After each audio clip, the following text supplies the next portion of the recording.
નમસ્કાર દર્શક મિત્રો, મકર સંક્રાંતિની સર્વે દર્શકોને શુભકામનાઓ। હું શીતલ મહેતા, ન્યૂઝ ઓફ કચ્છમાં આપનું સ્વાગત છે। જોઈએ આજના સમાચાર। ભુજ ભીમાસર અંજાર માર્ગ ઉપર 15 તારીખથી ટોલ ટેક્સ લેવાનું શરૂ કરાશે। અનેક કામો આ રોડ ઉપર અધૂરા છે, છતાં કંપની ટેક્સ ઉઘરાવશે। કોણ રોકી શકશે?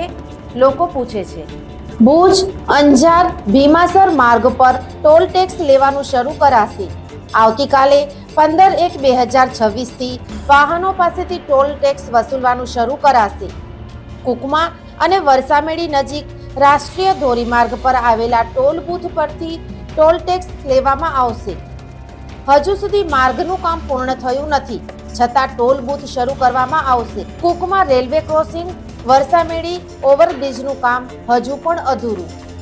માર્ગનું કામ બાકી હોવાના કારણે રેલવે ફાટક પાસે રોજબરોજ ટ્રાફિક જામ સર્જાઈ રહ્યો છે, છતાં પણ ટોલ લેવાનું શરૂ થશે। કોણ રોકી શકશે તે જનતા પૂછે છે। દર્શક મિત્રો, આજે તારીખ 14 જાન્યુઆરી 2026 આ હતા આજના સમાચાર। આવતીકાલે ફરી મળીશું, ત્યાં સુધી મને રજા આપશો। નમસ્કાર।